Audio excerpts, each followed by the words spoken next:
A lung infection forced a young Italian medical student to abandon his degree. His name was Giorgio Armani. The path he stumbled onto instead would quietly redefine how the entire world gets dressed.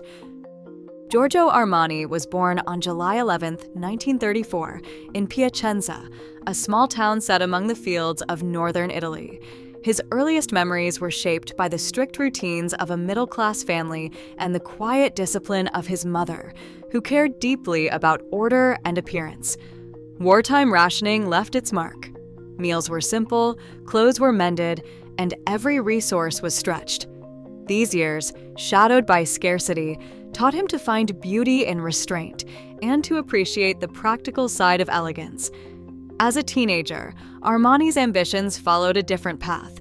He enrolled at the University of Milan to study medicine, drawn by the promise of a stable future. But 2 years in, a sudden lung infection forced him to leave the university behind. The long days of recovery gave him time to reflect. He later recalled that illness as a turning point, a moment when the world's noise faded and he learned to notice the quiet details that others overlooked. With his original plans behind him, Armani searched for a new direction, one that would let him combine discipline with creativity and necessity with style. In 1957, Giorgio Armani stepped into the world of fashion as a junior buyer at La Rinascente, Milan's famed department store.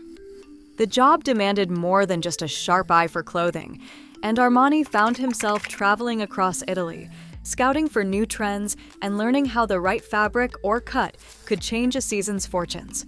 He spent long hours on the retail floor, observing how customers moved through displays, what caught their attention, and how subtle changes in lighting or arrangement could transform a window into an invitation.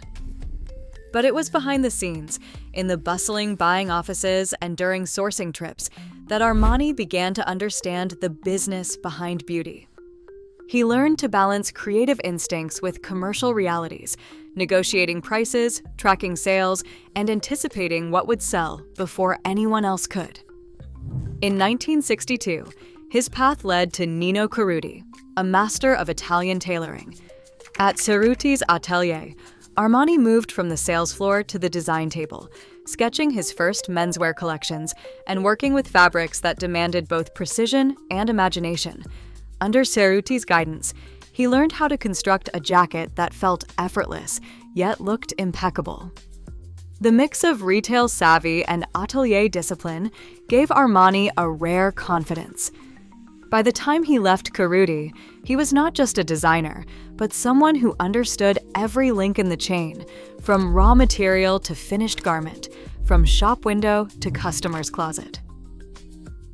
On a summer day in 1975, Giorgio Armani and Sergio Gagliotti registered Giorgio Armani S.p.A. in Milan.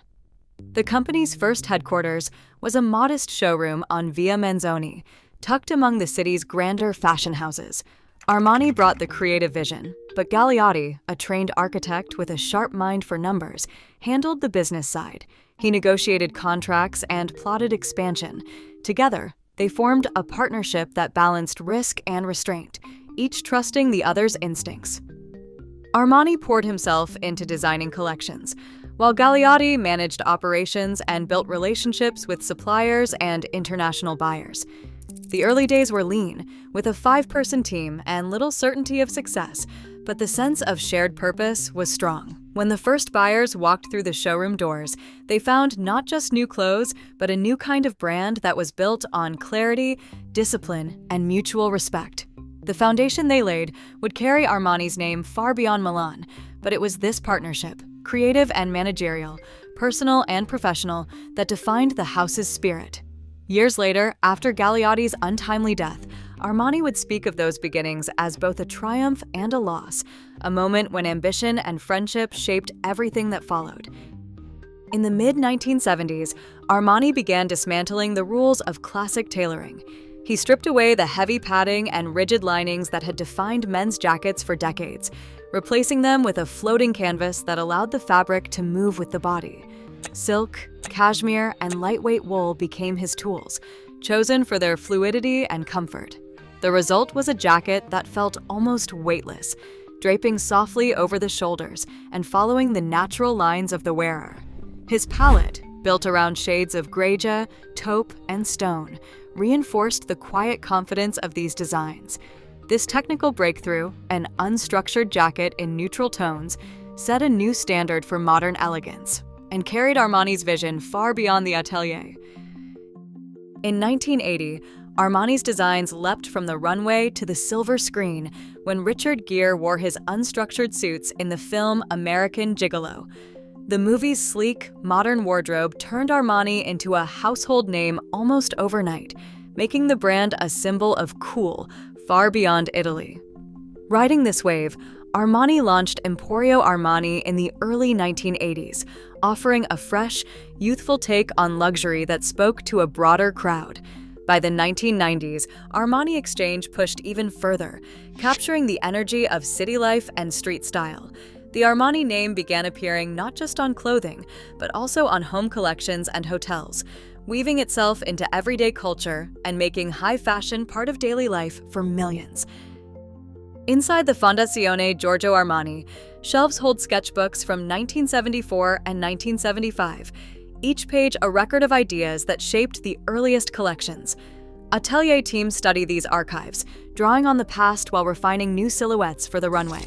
In 2026, Milan Fashion Week spotlighted iridescent fabrics, colors shifting with every step, echoing Armani's lifelong fascination with light and movement. Today, the brand's digital reach is undeniable. 28 million Instagram followers, with more than a third aged 18 to 34, engage with stories that blend heritage and innovation. Armani's legacy remains alive, passed from hand to hand, always evolving. Luxury now moves at digital speed, but Armani's quiet vision still defines modern elegance. Style may evolve, yet his name reminds us, true influence never fades. Thanks for watching.